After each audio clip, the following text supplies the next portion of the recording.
Pues cuando son ya las 8 y 2 minutos, un minuto pasadas, buenas tardes a todos, bienvenidos a mi casa, bienvenidos a este ratito que pasamos, ¿verdad? Hablando del Señor. Una vez fui yo a un convento de carmelitas y encontré una frase que fue con el primer contacto que yo tuve con la espiritualidad de Santa Teresa de Jesús. Una frase que decía, en esta casa hablar de Dios o no hablar de nada, que en la casa de Teresa esta ciencia se profesa, ¿no? Pues a eso venimos esta tarde, a hablar de Dios, a tener un poco de ventana abierta del alma, de ventana abierta de la mente, para poder hablar de las cosas sobrenaturales, pero que son las que realmente importan y salvan el alma. Podemos preocuparnos mucho del pan material, que engorda el cuerpo y por tanto engorda también el cebo de los gusanos en la tumba, pero podemos a veces desinflar nuestra alma, que es lo verdaderamente eterno e inmortal, ¿eh? El alma inmortal que va a llegar a la presencia de Dios.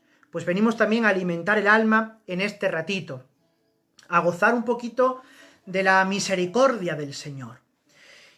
Y hoy, viernes, atendiendo precisamente a las sugerencias que me habéis hecho llegar algunos, pues voy a tratar de un tema que es la devoción a la Divina Misericordia, a la coronilla de la Divina Misericordia. Antes de entrar un poquito en faena de este tema, vamos a ver qué es la misericordia de Dios. No vamos a entrar en grandes profundidades exegéticas, ¿no?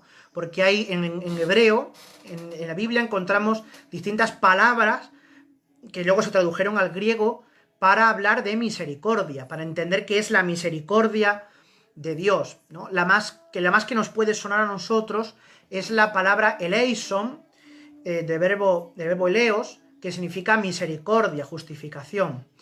Digo que nos puede sonar porque en misa, antes de la reforma y del cambio de la lengua del latín al español, pues siempre se cantaba el Kyrie eleison, ¿no? Y que gracias a Dios, pues nosotros seguimos cantando algunos domingos en la Eucaristía, el Kyrie eleison, que significa Señor ten misericordia, Señor ten piedad. Porque ese gran atributo de Dios. Como muestra, voy a ofreceros 3 textos rápidamente, 3 textos extraídos de los Salmos, de los Salmos. El primero, el Salmo 32 o 31, dependiendo de la numeración de la edición de la Biblia, nos dice así, en su Salmo 32, versículo 10, dice: los malvados sufren muchas penas, al que confía en el Señor, la misericordia lo rodea. Es decir, una cosa es el mal, y allá ellos, los que prefieran hacer el mal e inclinarse por el mal, pero nosotros tenemos que estar firmemente afianzados en la misericordia, ¿no? Al que confía en el Señor, la misericordia lo rodea. Porque nosotros no estamos exentos de hacer el mal. No estamos exentos de ser a veces torpes en nuestras acciones. Y buscando el bien, podemos desviarnos y meter la pata, ¿no? Pero lo importante no es eso, lo importante es que a pesar de esto, mantengamos una confianza fuerte en el Señor. Por tanto, quien confía en el Señor, la misericordia lo rodea. Un segundo texto le ofrece el siguiente salmo, el Salmo 33 o 32, versículos 4-5. Dice: que la palabra del Señor es sincera y todas sus acciones son leales. Él ama la justicia y el derecho, y su misericordia llena la tierra. Que la palabra del Señor es sincera y sus acciones son leales. Es decir, Dios tiene una lealtad hacia nosotros. Esto es curioso, ¿no? Hay un pequeño motete, un canto de Juan de la Encina, que se llama Tan buen ganadico, ¿no? Tan buen ganadico y tal de tal casta. Bueno, pues al final de ese canto, de ese cántico, dice, y tengo jurado, mas nunca dejalle y siempre guardalle.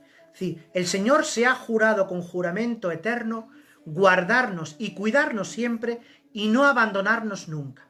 ¿Por qué? Porque la palabra del Señor es sincera, no puede mentir, sus acciones son leales, ama la justicia y el derecho, si nos abandonara haría perjurio a su propia palabra, y su misericordia llena la tierra. Es decir, estamos rodeados de misericordia del Señor siempre y en cada momento, y en toda situación y en todo lugar. Y un tercer salmo, el Salmo 102, versículos 1 al 13 y del 17 al 18. Dice así: bendice alma mía al Señor y todo mi ser a su santo nombre. Bendice alma mía al Señor y no olvides sus beneficios. Él perdona todas tus culpas y cura todas tus enfermedades. Él rescata tu vida de la fosa y te calma de gracia y de ternura. Él sacia de bienes tus días y como un águila se renueva tu juventud. El Señor hace justicia y defiende a todos los oprimidos. Enseñó sus caminos a Moisés y sus hazañas a los hijos de Israel. El Señor es compasivo y misericordioso, lento a la ira y rico en clemencia. No está siempre acusando ni guarda rencor perpetuo. No nos trata como merecen nuestros pecados, ni nos paga según nuestras culpas. Como se levanta el cielo sobre la tierra, se levanta su bondad sobre los que lo temen. Como dista el oriente del ocaso, así aleja de nosotros nuestros delitos. Como un padre siente ternura por sus hijos, siente el Señor ternura por los que lo temen. Y más adelante: pero la misericordia del Señor dura desde siempre y por siempre, para aquellos que lo temen. Su justicia pasa de hijos a nietos, para los que guardan la alianza y recitan y cumplen sus mandatos. Bueno, pues vemos ahí como este es un himno, ¿verdad?, a Dios que ama y perdona, a Dios que no hace caso de nuestros pecados, sino que los aparta lo más lejos posible de nosotros, ¿no?, y de su vista, que no los apunta, porque se deja vencer por un corazón humillado. Dice el rey David, o ese salmo atribuido al rey David, el Salmo 50 o 51, un corazón quebrantado y humillado tú, oh Dios, tú no lo desprecias. ¿Por qué? Porque la misericordia del Señor le mueve siempre a compadecerse de aquellos que reconociendo su mal, que reconociendo su pecado, se arrepienten y vuelven a Él, ¿no? ¿Qué padre no se compadece de sus hijos cuando estos reconocen el mal que han hecho, piden perdón con lágrimas a su papá, a su mamá, y estos le levantan el castigo, ¿no? Le levantan la reprimenda y le abrazan y le reconcilian? Bueno, pues así actúa esa paternidad de Dios con nosotros. Y esto es tan así, tan importante, que en un momento de la historia, y ya entramos en el tema que nos ocupa, que es esta devoción a la divina misericordia, en un momento de la historia, cuando el mundo se había olvidado de Dios, se había olvidado de la misericordia, Dios, el Señor Jesús, viene a recordárnoslo, viene a proponernos otra vez volver a su misericordia. Para entender esta devoción tenemos que irnos a la Europa de los años de la década de los 30.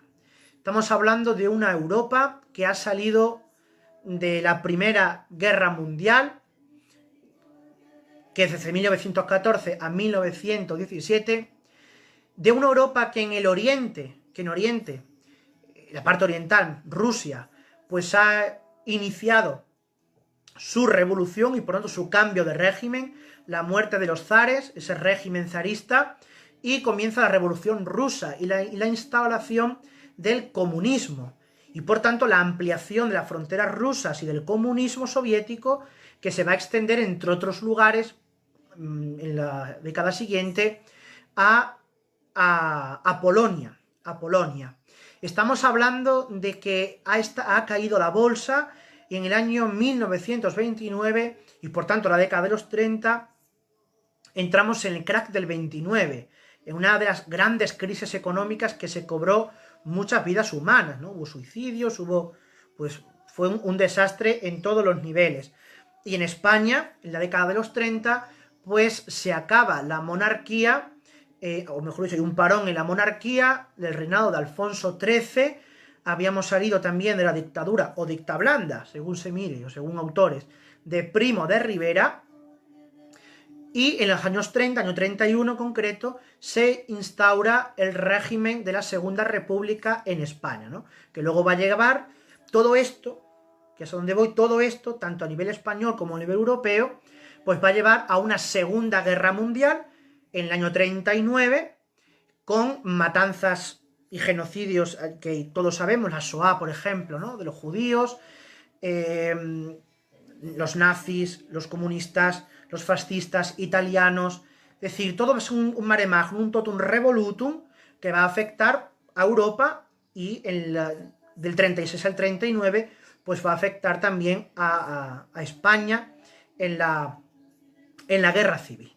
Pero en Polonia, que es donde se va a realizar toda esta cuestión, pues es una nación que va a ser bandera discutida tanto de alemanes, de austriacos y de rusos comunistas.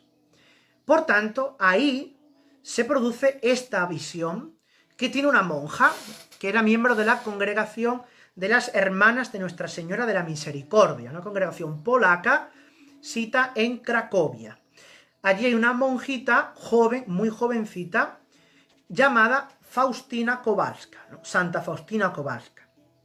Y esta mujer, en la noche, una noche de septiembre del año 31, de 1931, va a tener una visión en la que, según cuenta ella en su diario, dice: al anochecer, estando en mi celda, vi al Señor Jesús vestido con una túnica blanca. Tenía una mano levantada para bendecir y con la otra tocaba la túnica sobre el pecho. De la abertura de la túnica en el pecho salían dos grandes rayos, uno rojo y otro pálido. Después de un momento, continúa narrando, Jesús me dijo: pinta una imagen según el modelo que ves y firma: Jesús, en ti confío. Deseo que esta imagen sea venerada primero en su capilla y luego en el mundo entero. Prometo que el alma que venera esta imagen no perecerá. También prometo ya aquí en la tierra la victoria sobre los enemigos y sobre todo a la hora de la muerte. Yo mismo la defenderé como mi gloria. Otro día, cuenta ella en otro momento de su diario, Santa Faustina en oración, Cristo le dijo: los dos rayos significan la sangre y el agua. El rayo pálido simboliza el agua que justifica las almas. El rayo rojo simboliza la sangre que es la vida de las almas. Ambos rayos brotaron de las entrañas más profundas de mi misericordia, cuando mi corazón agonizante fue abierto en la cruz por la lanza. Estos rayos protegen a las almas de la indignación de mi Padre. Bienaventurado quien viva a la sombra de ellos, porque no le alcanzará la justicia de mano de Dios. Vemos aquí una importante reminiscencia bíblica también en esta devoción. Vámonos al capítulo 19 de Juan, que es la pasión del Señor, la muerte del Señor, ¿no? Cuando dice el versículo 32, fueron los soldados, le quebraron las piernas al primero y luego al otro que habían crucificado con él. Pero al llegar a Jesús, viendo que ya había muerto, no le quebraron las piernas, sino que uno de los soldados con la lanza le traspasó el costado, y al punto salió sangre y agua. El que lo vio da testimonio, su testimonio es verdadero, y él sabe que dice verdad, para que también vosotros creáis. Esto ocurrió para que se cumpliera lo que dice la Escritura: no le quebrarán los huesos. Y en otro lugar de la Escritura: mirarán al que traspasaron. Pues efectivamente el Señor quiere cumplir también esta escritura que se proyecta al futuro con esta imagen, con este cuadro. Mirar al que traspasaron. Y ese traspasado hace brotar de su corazón dos rayos, uno pálido, el agua, y el otro rojo, la sangre, los mismos que brotó del corazón traspasado en la cruz del Señor, ¿no? En el momento de la crucifixión. Sangre y agua. Bien, esta imagen es la que se va a pintar y es la que pide el Señor que se pinte. Y Santa Faustina Kowalska se lo encarga primeramente, en ese mismo año, año 31, al pintor polaco Eugenio Kazimierowski, que tarda 3 años en hacerla. Por cuanto el primer cuadro de la Divina Misericordia lo tenemos en el año 1934. Pero resulta que cuando Faustina Kowalska lo ve, va al taller a ver cómo va el cuadro, ella se siente muy afligida, porque no recoge la belleza que el Señor le había manifestado en esa aparición, ¿no? Y ella se aflige tanto que se va a la capilla a rezar, ¿no? Y lo cuenta ella misma. Y esto es muy importante porque me voy a detener en esta parte. Dice ella: fui a la capilla y lloré muchísimo. ¿Quién te pintará tan bello como tú eres? Como respuesta oí estas palabras: no en la belleza del color, ni en la del pincel, está la grandeza de esta imagen, sino en mi gracia. ¿Quién te pintará tan bello como tú eres? No en la grandeza, la belleza del color, ni en la del pincel, está la grandeza de esta imagen, sino en mi gracia. En los Salmos, para entender esta reflexión y esta palabra que el Señor le dirige a Santa Faustina Kowalska, pues es necesario que nos vayamos al libro de los Salmos. En concreto, en el Salmo 45. Salmo 45-44 es un poema dirigido al rey en sus nupcias, en su boda, que dice así: me brota del corazón un poema bello, recito mis versos a un rey, mi lengua es ágil pluma de escribano. Eres el más bello de los hombres, en tus labios se derrama la gracia. Bien, en tus labios se derrama la gracia. ¿Te das cuenta? ¿Quién pintará tu belleza? Eres el más bello de los hombres, dice el Salmo. En tus labios se derrama la gracia. La gracia es donde reside la grandeza. No tanto una imagen, unos colores, sino la grandeza de Cristo está en su misma gracia. Por tanto, esta cita, este apunte del diario de San Faustina Kowalska, tiene también una gran fundamentación bíblica. Salmos, repito, 45 versículos del 2 al 3. Porque a veces nos quedamos mucho en las imágenes, en los iconos, ¿no? Si nos gusta o no nos gusta. Y tenemos que aprender a trascender los iconos, a trascender las imágenes, para atisbar la gracia que Cristo nos quiere comunicar. Bien, esto respecto al primer cuadro. Este cuadro luego no se pone a la veneración, porque a Santa Faustina de Kowalska no le gusta, pero años después, en 1942, ya muerto Santa Faustina muere a la edad de 33 años, en el año 38, 1938. Pero sus hermanas de congregación encargan a otro pintor polaco un cuadro nuevo para la capilla. El pintor era Stanislaw Batowski. Este cuadro se pinta, pero desaparece porque en la insurrección de Varsovia, también ya estamos en la Guerra Mundial, en la Segunda Guerra Mundial, la dominación alemana de los nazis, en Polonia, este convento pues es quemado y por tanto este cuadro desaparece también pasto de las llamas, pasto del fuego. Al año siguiente, año 43, se quiere otra vez reponer la imagen, se pide a este pintor Batowski que la haga de nuevo, pero este no la hará, sino que por haberse librado de un campo de exterminio de la guerra, hay un artista, Adolfo Gila, no Gila el humorista nuestro, sino Gila se llamaba el hombre, que pinta el cuadro que actualmente se venera en el santuario y que es el más conocido, el más difundido y el más popular, ¿no? Ese Cristo con el suelo, con los rayos desde el corazón, la mano levantada, y que podemos ver en muchas iglesias o en estampas. Y este es el cuadro, digo, que se bendice y se pone en la capilla. Por tanto, ya tenemos un poquito el origen y la historia de esta imagen. Esta imagen lleva pareja también pues unas gracias o unas promesas que el Señor ha dado a quienes lo recen, a quienes lo veneren. Para estas gracias voy a coger directamente los textos que escribe Santa Faustina Kowalska, porque algunos de ellos nos pueden venir muy bien en este tiempo de coronavirus, sobre todo para aquellos que tienen que pasar la cuarentena solos, o que están en las UCIs, o que pues pueden morir solos, ¿no? Por desgracia. Bien, estas promesas son la primera. Dice el Señor: defenderé como mi gloria, o sea, como algo suyo, a cada alma que rece esta coronilla en la hora de la muerte, o cuando los demás la recen junto al agonizante, quienes obtendrán el mismo perdón. Cuando cerca de un agonizante es rezada esta coronilla, se aplaca la ira divina, y la insondable misericordia envuelve al alma y se conmueven las entrañas de mi misericordia por la dolorosa pasión de mi Hijo. Y sigue la segunda promesa, tiene mucho que ver con esta. Cuando recen esta coronilla junto a los moribundos, me pondré entre el Padre y el alma agonizante, no como el juez justo, sino como el Salvador misericordioso. Por tanto, en estos momentos, rezar la coronilla, pensando en ese familiar que agoniza, o ese amigo, o ese conocido que agoniza en una sala de la UCI, en un hospital, y que seguramente no vamos a volver a verlo porque va a morir, pues es un consuelo también para nuestra alma, ¿no? Porque de las palabras del Señor se desprende que al rezar la coronilla estamos muy cerca de Él. Y Él se va a sentir acompañado, al menos espiritualmente, por nosotros. Por tanto, vemos que es una promesa consoladora y muy eficaz en estos momentos, la que Jesús nos regala con la coronilla de la misericordia.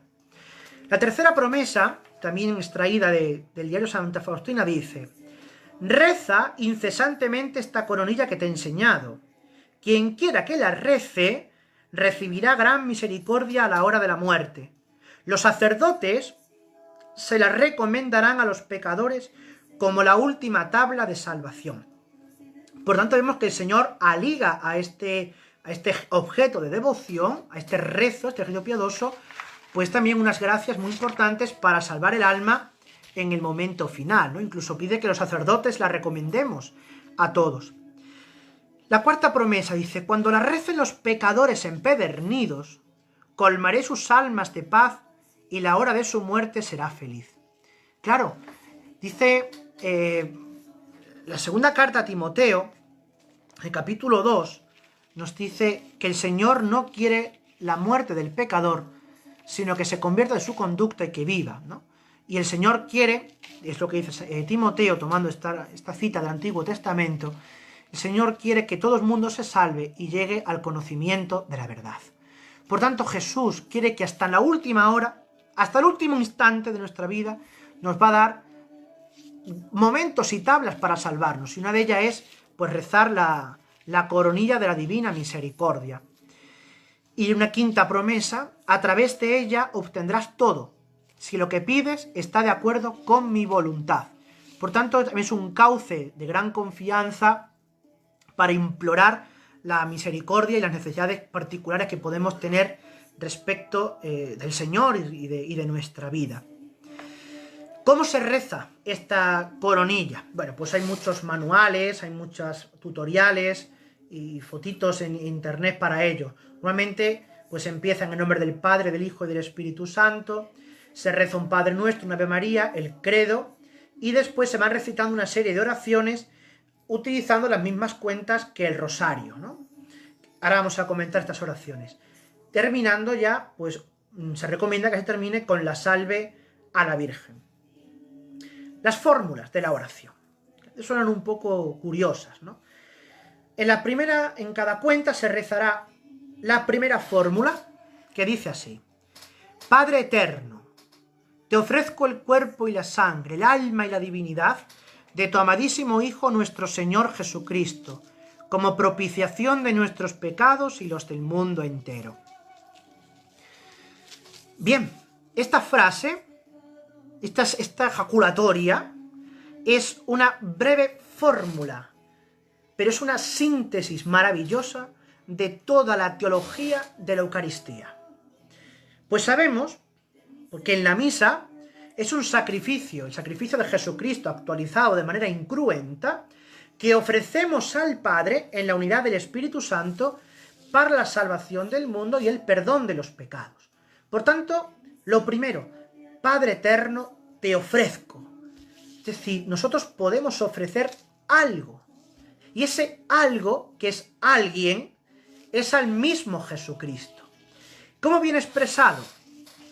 La expresión: el cuerpo y la sangre, el alma y la divinidad de tu amadísimo Hijo nuestro Señor Jesucristo. Esta es una expresión tradicional de la Iglesia. Por ejemplo, el catecismo de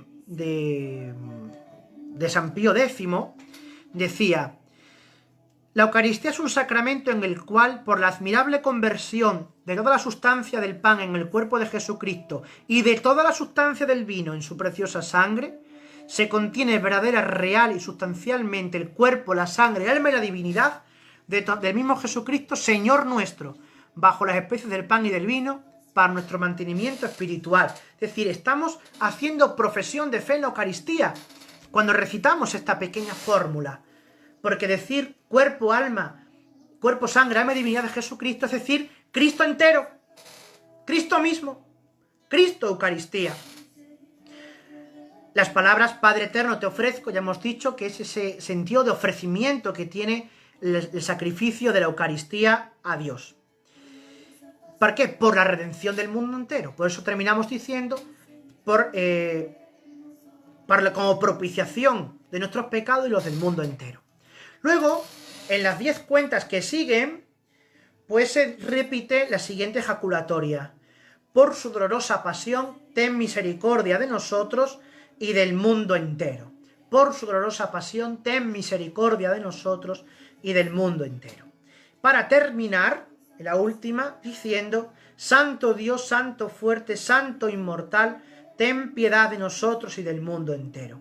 Esta última frase es una antífona griega, una antífona bizantina muy antigua y además muy común, claro, lógicamente en el Oriente cristiano, también en la liturgia mozárabe, y que se conserva, nosotros hoy la conservamos en la liturgia del Viernes Santo al adorar la cruz. Hay un canto tradicional en la iglesia que son los improperios. Pueblo mío, ¿qué te he hecho? ¿En qué te he ofendido? Respóndeme, ¿no? Y luego se va cantando a coro. Santo Dios, Santo fuerte, Santo inmortal, ten misericordia de nosotros y del mundo entero.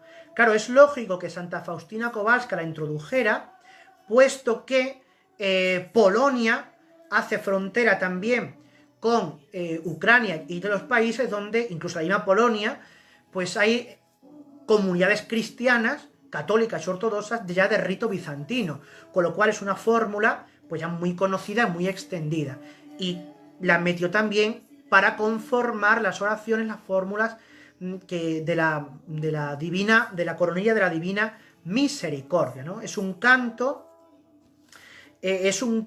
también que tiene mucho que ver en la Sagrada Escritura. Si nos fuéramos al capítulo 6 del libro de Isaías capítulo 6, donde él tiene esa visión del cielo, donde recibe la misma vocación del profeta, vemos que Isaías nos cuenta que los ángeles,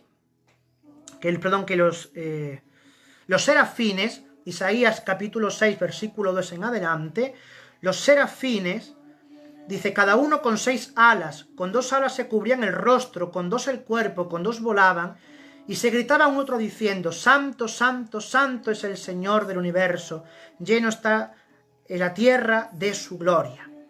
Ese es el gran himno del santuario de Dios en el cielo. Es una proclamación del 3 veces santo, una triple glorificación de Dios. ¿Por qué? Porque frente a nuestro pecado y nuestra debilidad, reconocemos que Dios solo es santo. Frente a nuestra debilidad y poquedad, como humanos que somos, solamente Dios fuerte nos hace fuertes. Y frente a la limitación de nuestra vida, porque un día habremos de morir, reconocemos que solamente el Dios inmortal nos hará pasar de este mundo al suyo, en la vida eterna que tenemos prometida, como decíamos ayer citando al apóstol San Pablo. Por último, ¿cómo nos ha llegado esta devoción? Porque hoy es tan importante. Bueno, pues se lo debemos al Santo Papa Juan Pablo II, quien el 30 de abril del año 2000 canonizaba a Santa Faustina Kowalska y además proclamaba e instituía el segundo domingo de Pascua como Domingo de la Divina Misericordia para todo el mundo, ¿no? Por tanto, esa devoción ya se extiende, porque incluso el Señor en una de las visiones a Santa Faustina le pide que se instituya una fiesta en su honor, y Juan Pablo II decide situarla en ese momento. De hecho, no es de extrañar que la primera encíclica que este Papa publica sea Dives in Misericordia, ¿no? El Señor rico en misericordia, donde nos invitaba a la humanidad entera a volver nuestros ojos a Cristo misericordioso. En año 2002, este Papa pues enriquece este mismo segundo domingo de Pascua, esta fiesta, con indulgencias para todo el que rezara la coronilla y se encomendara a la misericordia del Señor, ¿no? Dice el Papa, de la que se podían beneficiar también enfermos, navegantes de alta mar o aquellos que por causa justa no puedan abandonar su casa o desempeñen una actividad impostergable, ¿no? Si la misericordia del Señor es para todo y para todo. Bien, os dije antes que la primera encíclica de Juan Pablo II, Divi sin Misericordia, perdón, la primera es Redentor Hominis, pero le sigue Divi sin Misericordia. Quiere decir que esta encíclica es la primera que él dedica expresamente a ese tema de la misericordia, aunque es verdad que por el problema de la visión antropológica del mundo y del hombre, pues esta de Redentor Hominis será la primera que haga, ¿no? Pero la primera dedicada a la misericordia será esta que os he dicho. Ese mismo año, en el 2002, el Papa Juan Pablo II viaja a Cracovia, su patria, Polonia, y en el santuario de la Divina Misericordia, pues consagra al mundo también a Jesús de la Divina Misericordia. Bueno, yo creo que con esto más o menos pues nos podemos hacer una idea de la importancia y la trascendencia que tiene esta devoción. Pues ojalá que en todo surja este afán, ¿no? Este deseo de aprender esta devoción y de rezarla, ¿no? Para encomendarnos siempre a la misericordia. Fijaos, en este momento de tribulación que el mundo sufre tanto, lo que supone, ¿no? Yo creo que hace tronar la tierra y retumbar los cimientos del orbe si en estos momentos decimos, por su dolorosa pasión, ten misericordia de nosotros y del mundo entero. Si no nos cansamos de repetir esta ejaculatoria, pues ojalá que Jesús haga caso de nuestras súplicas y que María, la Reina y Madre de la Misericordia, la que nos trajo al Redentor del mundo, la que nos trajo a la misericordia, al rostro de la misericordia del Padre, a este mundo, nos acompañe en esta travesía tan oscura en la que estamos inmersos. Vamos a terminar nuestra catequesis de hoy encomendándonos a la Santa Madre de Dios y decimos, invito a decir todos, Dios te salve, Reina y Madre de Misericordia, vida, dulzura y esperanza nuestra. Dios te salve. A ti llamamos los desterrados hijos de Eva. A ti suspiramos, gimiendo, llorando en este valle de lágrimas.